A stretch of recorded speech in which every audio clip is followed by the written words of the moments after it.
독자가 왕이다. 독자님들 반갑습니다. 웹툰 웹소설계의 김이상궁 김수저입니다. 똥인지 된장인지 먼저 먹어보고 그 결과를 친절하게 알려드리고자 합니다. 이번 웹툰 가이드는 특히 이런 독자님들에게 추천해드립니다. 1. 현실 퀘스트는 보고 있는데 퀘스트 지상주의는 안 보고 있는 독자님. 2.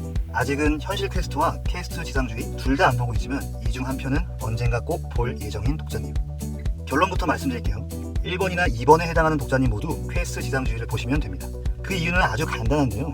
퀘스트 지상주의가 현실 퀘스트보다 더 재밌기 때문입니다. 지금부터 철저한 전지적 찐따 시점으로 그 이유를 자세히 설명해 드리겠습니다.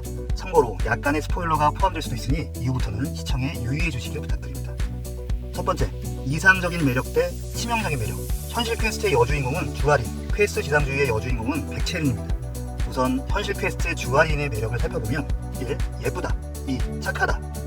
다음 퀘스트 지상주의 백채린의 매력을 살펴보면 1. 예쁘다. 2. 알고 보면 착하다. 3. 일진이. 일단 백채린의 매력 포인트가 주아린에 비해 양적으로도 많을 뿐 아니라 질적으로도 높습니다. 알고 보면 착하다는 면모에서도 알 수 있듯이 백채린은 주아린에 비해서는 그래도 입체적인 캐릭터라고 할 수 있습니다. 그리고 무엇보다 일진이라는 설정, 이거 정말 중요합니다. 자본주의 사회에서 신데렐라 스토리라고 하면 백마탄 왕자는 보통 재벌집 아들이죠. 그런데 학교하는 사회, 아니 찐따들의 세계에서 귀족이나 왕족이라 하면 바로 일진이 대응됩니다. 약한 영웅이라는 웹툰에서는 셔틀 패치라는 플랫폼에서 일진들의 랭킹을 정하는데 이게 찐따들의 최대 관심사입니다. 찐따들에게 일진은 최고의 셀럽이니까요. 요컨대 백혜리는 그냥 학생이 아닙니다. 적어도 남주에게는 귀족이나 왕족에 해당하는 인물입니다. 다시 말해 현실 퀘스트의 주아린은 잘 쳐져도 선망의 대상이지만 퀘스트 지상주의의 백혜리는 경외의 대상입니다. 주아린이 가까이 다가가기엔 너무 먼 느낌이라면 백채린은 가까이 다가갔다가는 처맞을 것 같은 느낌이죠. 실제로 남주가 작중에서 몇 번 얻어맞기도 합니다. 어느 쪽이 더 매력이 있을까요? 만약 주아린을 선택하는 독자님들이 계시다면 그분들은 아마 일진 출신이거나 학창시절 일진 때문에 곤란함을 겪어본 적이 없으실 거라고 감히 장담합니다. 추가로 서브 히로인들도 한번 짚고 가겠습니다.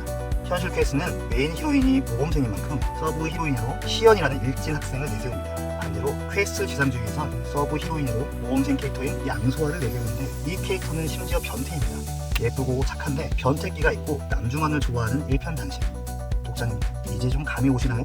사실 퀘스트 지상주의의 서브 히로인 선에서 이미 현실 퀘스트의 메인 히로인을 정리할 수 있습니다. 두 번째, 노력 대 의력.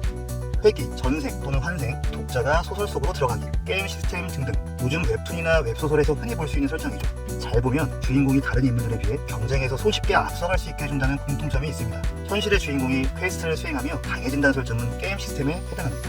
게임 시스템을 사용해 강해지는 주인공을 다룰 때 중요한 것은 보상을 빨리 얻는다. 다시 말해 노력 대비 성장이 빠르다는 전개입니다. 몬스터를 잡으면 아이템이 바로 드롭되고 경험치가 즉시 쌓이듯이 게임 시스템을 사용하는 주인공은 현실에서도 금세 성장합니다. 그런데 현실 퀘스트에서는 주인공이 몇 개월 정도 특훈을 하는 대목이 나옵니다. 미끄럼틀에 매달려있고 투명 의자로 버티고 누운 자세에서 두 손과 두 발로 몸을 기어다니는 등등 다양한 활동으로 체력과 근력을 끌어올리거든요. 아니 세상에, 게임 시스템 세계관의 이야기를 방탄하면서 주인공의 이런 노력을 지켜봐야 한다니요. 저처럼 현실에서 노력을 안 하고 허구의 세계에서 손쉽게 대리만족하고자 하는 찐따에게 그것이 가당키는 한 일인가요? 다른 장르라면 모르겠지만 적어도 찐따가 게임 시스템을 통해 강해지고 그래서 일진들을 때려잡는다는 이야기에서만큼은 그런 노력이 정말 불편하게 느껴집니다. 뜬금없지만 한번 예를 들어볼까요? 아주 오래전에 영어 공부 절대로 하지 말아라는 책이 되게 유행한 적이 있습니다. 영어로만 녹음된 오디오북을 매일 1시간씩 6개월 정도 들으면 어느새 귀가 뚫리면서 그 뜻을 이해하게 된다고 주장하는 책이었습니다. 한번 귀가 뚫리게 되면 인독 양맥이 타통되는 환골탈태와 같은 현상을 겪으면서 공부를 하지 않아도 영어 체질로 변할 수 있다는 거죠. 퀘스트 지상주의는 영어 공부 절대로 하지 말아에 가깝습니다. 한편 비교적 최근에 영어책 한 권 외워봤니라는 책이 나름 베스트셀러에 올랐던 적이 있습니다.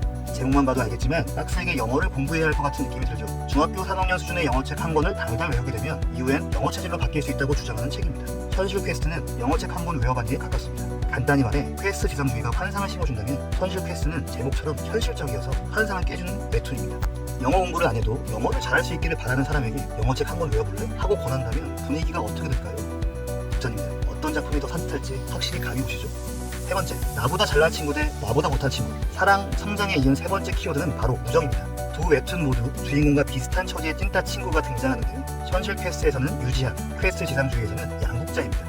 처음에는 유지한이나 양국자나 주인공들과 다를 것이 없이 불쌍한 캐릭터로 보입니다. 일진들에게 처맞기 일쓰고 각종 심부름으로 셔틀하게 바쁩니다. 그런데 알고 보니 현실 퀘스트의 유지한은 공부도 잘하고 집도 잘 살고 싸움도 잘하는 완전체였습니다. 한마디로 심순찐이었던 캐릭터죠. 반면 퀘스트 지상주의의 양국자는 잠재력이 뛰어나다는 떡밥이 나오긴 하지만 그 어떤 면모를 봐도 주인공 아래라는 느낌이 일단 외모부터 팍팍 드는 캐릭터입니다. 이게 또 중요한 포인트인데요. 찐따에게는 과연 어떤 친구가 필요할까요? 단언컨대 나보다 못한 친구일 것입니다. 그래야 내가 비록 이렇게 처맞고 다니는 한심한 신세이지만 그래도 얘보다는 낫다 라고 자위할 수 있을 테니까요. 하지만 유지아는 다릅니다. 아니 틀립니다. 나름의 사연이 있어 찐따로 살고 있지만 사실상 엄친아란 말이죠. 독자님들, 게임 시스템이라는 일종의 반칙으로 강해진 주인공에게 이런 정직하게 잘난 친구가 어울린다고 생각하십니까? 요약하자면 사랑, 성장, 우정이라는 키워드로 접근했을 때 퀘스트 지상주의가 현실 퀘스트보다 더 치명적이고 더 가성비 좋고 더 위안이 됩니다. 한마디로 훨씬 더 비현실적입니다. 괴롭힘 당하던 찐따가 게임 시스템의 도움으로 일진들을 때려잡고 다닌다는 거의 똑같은 줄거리를 담고 있는 두 웹툰이지만 이렇듯 본질적인 차이가 있습니다. 독자님들, 비록 우리가 나이 먹고도 고등학생이 싸우고 다니는 웹툰이나 보는 처지라지만 황금 같은 시간을 내어주는 만큼 대리만족 하나만은 확실하게 챙겨야 하지 않겠습니까? 물론 선택은 독자님들의 몫이죠. 참고로 라고 하기에는 뭐하지만 퀘스트 지상주의 남주에게는 여동생이 있습니다. 그것도 아주 예쁜 여동생이 있죠. 저처럼 여동생 없는 찐따 또는 현실판 여동생을 둔 찐따들에게 예쁜 여동생이란 유니콘 같은 환상의 존재나 다름없을 겁니다. 퀘스트 지상주의가 현실 퀘스트와 차별화되는 또 하나의 비현실적인 요소라고 할 수 있겠네요. 오늘 준비한 김수저의 웹툰 가이드는 여기까지입니다. 따라와 주셔서 감사합니다. 똥인지 된장인지 먼저 먹어보고 알려드린 김수저의 웹툰 리뷰는 계속됩니다.